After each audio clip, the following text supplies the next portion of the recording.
LifeStories Live. Hello, everyone. Welcome to all those who are joining us for a live story on Zoom, Facebook, and YouTube. We have a wonderful live story tonight coming from LifeStories Worldwide. If you need prayer, you need help, then contact us on our hotline, +44 794 355 0287. You can also go to our website, lifestoriesworldwide.com. And again, you'll find lots of information to help you. Our life story tonight is from Steve Legg. Steve is an author and a gifted speaker, traveled all over the UK and in many countries, sharing the good news by comedy, by trickery, by mystery. He'd probably explain to you what that's all about. He is also the editor of a wonderful magazine called Sorted. I'm sure many of you have seen that magazine, which is in booksellers in the UK. Okay, I'm going to hand over to Steve now to share his story. Thank you, Steve. Thank you, Alan. How slick and professional. I was very impressed. Lovely to see you, everyone, all over the world. I hope you're ready for 5 hours of fun. I'm joking. It's not going to be fun. No, it is going to be fun. My name is Steve, and I'm based in Littlehampton in West Sussex. We know it as LA because everyone drops their H's down here. So it's lovely to be broadcasting live from LA on this beautiful sunny night. So my name's Steve, and I'm going to share some of my story with you. I come from a non-Christian family. No one in my family ever went to church, probably for funerals and weddings, but that was about it. And then one day I saw a poster up at my school. I was 12 years old, advertising the Boys Brigade, opening a new company about 5 minutes from my house. Now, the Boys Brigade, if you don't know all about the BB, is a wonderful Christian organisation, started in 1883 in Glasgow, and very similar to the Scouts, but with the BB, it's attached to a church, and very proud of its Christian roots and its ongoing Christian heritage, which means if you go to the BB, you've got to go to church on a Sunday. So there's me looking at this poster, 12 years old, thinking, I'm not very keen on going to church, but I'm keen to join the Boys Brigade because you play football every Saturday. And I'd heard there was a Girls Brigade. And as a young man, I thought, yeah, I'll have a bit of that. So I started going, and we went every Friday night and we did drill and football and had lots of fun with all my mates. But we had to go to church every Sunday. And I got to say, the church that I went to back then that our company was attached to was really boring. And it just confirmed all my misconceptions about God, Jesus, and Christianity, that Christians were boring. They went to church 20 times on a Sunday. They Sky Plus songs of praise. They helped old ladies to cross the road, even if they don't want to go, and all this sort of stuff. And my concept of God was boring old man, looks like Father Christmas, wearing a white dress. But I carried on going because I wanted to play football and I wanted to go to activities on a Friday night.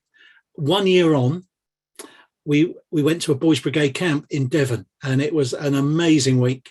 And we all got sunstroke because back in the day, we didn't worry about skin or sunburn or anything like that. But amongst the sunburn and the football and the larking around, we heard this amazing message, which I now know is called the gospel.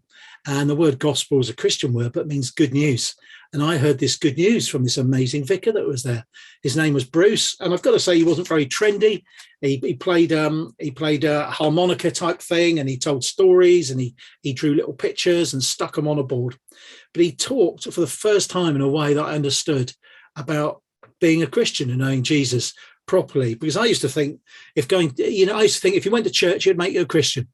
As simple as that. I thought if you were born in England, you were a Christian. If you were christened, you were a Christian. I didn't realize there was a lot more to it. And the penny finally dropped as Bruce spoke and preached, and we sung together every night. And he gave us all a little booklet called Journey into Life that explained how to know Jesus, how to say sorry for those wrong things in our lives that we do say and think that are wrong, believe that Jesus died on a cross. And thirdly, we ask God to come and live inside us. And I thought to myself, bear in mind, I was 12 or 13, this is either the biggest load of rubbish I've ever heard, or it's true. And if it's true, I need to do something about it. And I decided on the coach on the way home, I was going to give this a go. Because I figured if God was real, he would change my life and life would never be the same again. And if it wasn't true, then nothing would happen and I'd risk nothing. So we got home, 1.5 hour journey home. I dumped my suitcase in the kitchen, ran up to my bedroom, got down on my knees and said, God, if you're there, come in and change me. And do you know what? He did. But I can't say I really felt much. I don't think I felt anything really, but I knew deep down that I'd asked God to take over my life. I'd said sorry and was really sorry. I asked Jesus to take over and asked God to come and live inside me by the power of his Holy Spirit to help me live for him. And in the little booklet, it said within 24 hours, tell someone of your decision to follow Jesus. So I went down and told the first person I saw, my dad, who wasn't a believer, who clipped me around the ear, swore at me and said, what have you done a stupid beep, beep, beep thing like that for? So I kind of knew from then on I would be destined to be sharing my faith to people. Some people very, very anti. And that very simply is my story. It changed my life. And the more I got to know God, the more I wanted to tell other people.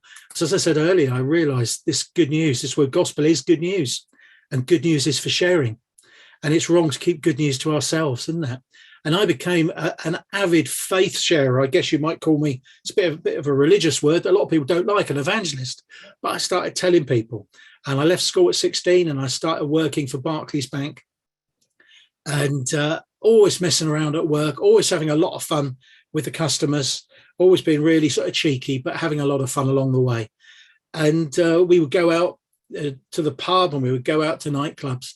And every night I would try to lead at least 5 or 6 people to Jesus in these places. And if I came back on a Friday night after being out with my mates from work and 5 people hadn't come to know Jesus, I'd be really disappointed because I knew he'd changed my life so significantly. And at the age of 21, I went full time sharing my faith.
I was working at a big Christian organisation called Spring Harvest, and I went there and served there every year. And I didn't really think I could do much, but they were always after stewards. And I thought, well, I'm good at moving chairs and saying to people, you can't park there. And with my lovely complexion, looked very good in a tabard, fluorescent tabard, and liked having a walkie-talkie. But one night I was there, and the guy preaching, the main speaker, said, I believe God tonight is calling people into full-time work to travel and share the good news of Jesus on a full-time basis. And I felt God nudge me, and I went forward, and I knew from that moment on, God was calling me into a full-time role in my faith sharing experience. And I went home and told my mum and dad about this, that I was going to resign from the bank and travel the world telling people about him. So of course they went utterly ballistic and had about a year of constant disapproval and emotional blackmail. But I knew God had called me. And on the 3rd of October 1988, I went full time. I joined Pioneer, a network of new churches led by Gerald Coates, who very sadly died recently, who set up a training scheme called TIE Teams, that stands for Training in Evangelism. And I started there, and I was seconded to work with a full-time evangelist called Pete Gilbert, who was into creative ways of sharing his faith. And because I was interested in magic and conjuring and trickery, I worked with Pete, and I kind of developed those skills, because going back to the age of 13, I used to watch Paul Daniels, the amazing master magician and illusionist, on BBC One every Saturday night. And one night I saw him make an elephant disappear. And I thought, man, I'd love to be able to do that. So that was my hobby. And I thought, how about putting my hobby and my faith together? So since 88, I've been out there on the road doing magic. For many years, I used to do escapology. I used to escape from a regulation straitjacket, as you do. Would travel around, getting out of a straitjacket and talking about how things in our lives can tie us up and stop us from being free. Sin ties us up and stops us from being free, but only knowing Jesus can set us free. And I would do that on the streets. I would do that hanging upside down from cranes. We set up a stunt for the BBC from a helicopter and all these sort of stuff. And it was a wonderful visual parable of how God can set us free. So TIE Teams came, and I put the two together, and I've been on the road ever since. And I've been everywhere once, I like to say. I don't often get invited back. That's a joke I do. And do comedy nights and alpha launches and use comedy and trickery. I tend to avoid the word magic, because I've been to some churches and you talk about magic, and after the show, you see some people marching around the car park chanting, "He's a witch, burn him." I'm not a witch. It's not real magic. It's just tricks and stuff. Jesus told stories, and I do visual parables. And over the years, things have developed, and I've done more creative stuff. A lot of the creative stuff I've done has resulted in hearing a story. For example, let me be the first to wish you all a very happy Christmas. But I really do think about Christmas every day. This is a project. There we are. Let's get the glare off there. That I came up with 15, 16 years ago. I was in the school playground chatting to my accountant. And I always explained we both had children at the school. We didn't just meet there to discuss my tax return. And he was telling me, let me talk about Sorted first, then we'll come back to the cartoon. So chatting to my accountant, and he was telling me how his 10-year-old son's mates were bringing lads mags into the playground. Some of these really unhelpful mags, Nuts and Loaded and FHM, that really objectify women and are really unhelpful. And he said, wouldn't it be great if someone started something that was good and wholesome, that could go all over the world, that could go into prisons, that could be available in newsagents on high streets? And I felt God nudged me. And I've learned over the years that finance follows faith. And I can see some of you making notes. And if you're going to make any note, I would suggest that this one is the biggest thing I've learned in 34 years of following Jesus and being on the road full time, that finance does follow faith. And if some of the projects we come up with are of God, the finance will come in. And it's very unusual for the finance to come in before you step out. This is why I have so many grey hairs. So I had this idea for this men's magazine, a Christian men's magazine that could go all over the world. And I thought, we'll call it Sorted. I didn't want to call it Jesus is Lord, even though he is. I wanted to call it something non-religious that people in newsagents could pick up. And Sorted was born. And here it is. We celebrate our 15th birthday in November. This is our latest one, hot off the press. And this really goes all over the world. We send these free into 76 UK prisons. One prison, a Category A prison, Belmarsh, on the outskirts of London, has some very dangerous people in. And I used to send 80 copies in there to the chaplain. And he phoned me one day and he said, any chance you could send me another box, turn it up and make it up to 120, because scuffles are breaking out when the magazine's arriving. These prisoners are fighting to get their hands on a Christian magazine. And I thought, wow, I like that. So we send them 120 copies. Over the years, pre-COVID, we gave copies away in all sorts of crazy places. I like to use really good secular distribution companies because they think outside the box. So we've given copies away in airport departure gates. We've given copies away in bars and restaurants, hotels. We've given copies away at tube and railway stations. You know, over the years, you'll have seen Metro and Evening Standard given away at tube and railway stations. Well, Sorted's been there as well when we've had the resources. When the Olympics came to London in 2012, we gave away 50,000 copies in the athlete villages. And it's just been phenomenal, some of the stories we've heard. I've had two American, and we love our American friends, two American pilots write to me who came to Christ because they picked up a copy at an airport departure gate. They took it on the plane, put it in their flight cases, read it in a hotel somewhere, and prayed a prayer of commitment to Jesus. So it's just phenomenal. So that's a really exciting thing that we do. So do check that out, guys. That's sortedmag.com. There's Martin Sheen on the front. And every edition we have culture and sport and amazing stories. We interview some incredible people with Mark Wahlberg on the cover of the last one. Mark Wahlberg, the American actor, is a good Christian man. And people pick it up. And I say to Christian people who subscribe, Life Stories Live. Life Stories.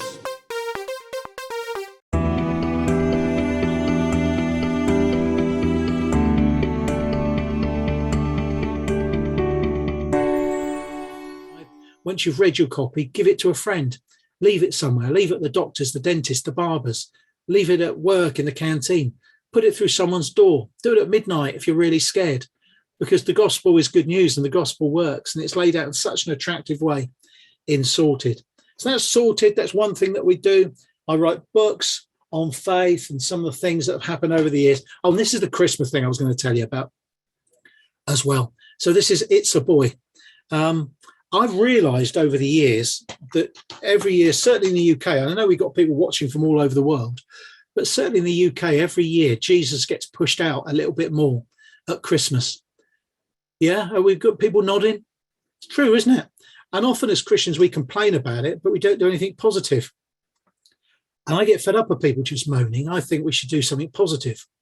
So I heard a story about a 4-year-old boy who heard the Christmas story for the first time at his primary school.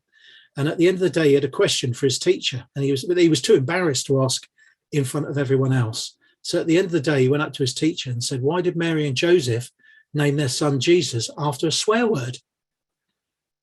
And it hit me for 6, and I didn't know whether to laugh or cry, that this little 4-year-old boy had only ever heard the name Jesus by people swearing. And I looked into it, and certainly in the UK, 756,000 children go to church on a Sunday, which means 11.8 million don't. 11.8 million don't. And I thought it's harder and harder reaching them. And I thought Christmas is a good time to start. So I came up with this initiative called It's a Boy, a fresh way of telling people about Jesus at Christmas. And it started life as a little Christmas card that looked like a birth announcement. And I encourage people to buy packs of hundreds of the things and send them to people at Christmas. And because I thought about it, and I'm a bit of a telly addict, I phoned up, well, I didn't phone, but I wrote to EastEnders and Coronation Street and Emmerdale and explained this national initiative, because I always like to think big, that was going to be happening in the UK around Christmas time, and all these little cards will be up on people's mantelpieces. And we ended up with a card on the Emmerdale set. So that was nice to see that at Christmas time. And I encourage people to send these in as a Christmas card. And I also encourage people to send them out when you receive junk mail, because we always get loads of junk mail every day. And most junk mail comes with an envelope with a stamp on it, a reply paid envelope. And I thought someone's going to be opening these things. So put one in and put it back in the post. Because you never know, do you, who might be opening all these responses. So we did that, and then it turned into a musical play that hundreds of schools used over the years, primary schools, as a nativity play. And we were reaching more and more people every year. But I thought, how are we going to reach every child in every primary school? And I thought, how about turning it into an amazing cartoon, a Christmas cartoon, a fresh retelling of the Christmas story told through the eyes of 3 little birds, 3 little quails. And I found an animator, a Christian guy who'd worked for Disney and all sorts of great companies, whose work was amazing. And he said, yeah, I can do that for you. And it'll cost £20,000 and it'll take 3 months. And to be honest with you, I didn't have £20 spare in my back pocket. But once again, this mantra I've lived with through my Christian life is finance follows faith. I thought I've got the faith to believe I could raise 20K. And we stepped out and I commissioned him to do it. And would you believe it? In the end, it took 3 years and cost $250,000. But I'm glad he didn't tell me that at the beginning, because I don't think I would have had the faith for that. And my faith grew along this process. And I chatted up some amazing friends in the world of show business and asked them to provide their voices, which they all did. We got people like Stephen Burkhoff, the very well-known actor, and a load of comedian friends, Joe Pasquale, Cannonball were in it. There was a young actor called David Oyelowo, who was in Spooks, who is now a Golden Globe nominated actor. And he's in it as well. And I said to these guys, listen, I can't pay you anything, but I believe God will honor your careers and will bless your careers. And half of these guys weren't even believers, but it's true. God honored their careers for doing this. I really do believe that. So we raised the money, $250,000. It took 3 years. And then, 15, 16 years ago, this came out and we sent a free copy to every single primary school in the United Kingdom. 25,199 schools got a copy of this. I know that figure because I had to order the Jiffy bags and the stamps and put them in and everything, reaching a potential audience of nearly 6 million children. So that was 15, 16 years ago. We had a world premiere at the Odeon Cinema in Leicester Square in London. The world's press were there and it was an incredible day. But as I said, reaching those schools, that audience of nearly 6 million. And every year I still hear from schools who show it. And it's fun and it's relevant and it's really entertaining. But the heart of it is the true meaning of the Christian message that God sent his son 2,000 years ago into 2,000 miles away into this place where he was born in a stinking old shed next door to a pub in the middle of nowhere. Yet this little baby grew up to be a man who changed the whole world and turned the whole world upside down.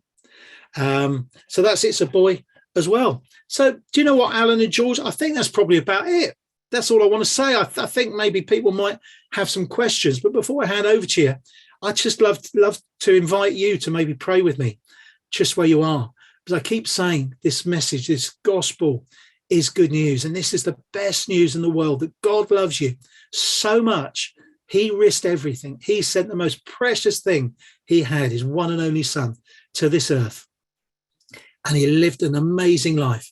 And he wasn't religious and he wasn't boring and he didn't go around telling people off for laughing or anything like that. He was an incredible person who came, who lived, who died, who rose again, which is impossible, totally impossible because he was dead. And it is impossible unless it's true. And the Bible says, you know the truth, and the truth will set you free. And that truth set me free after this Boys Brigade camp. And it has transformed my life completely. And I prayed that prayer at the end of this camp. I got sunstroke. I've not washed. I've not changed my pants all week or socks. So we've been camping. But I prayed this very, very simple prayer and it turned my life upside down. And just going to invite you where you are now, just to maybe close your eyes and pray this prayer with me. If you want to follow Jesus for the first time, or as an act of recommitment, or if you're not sure, to make sure, he really is just a prayer away. And here is the prayer. So pray this with me. LifeStories Live.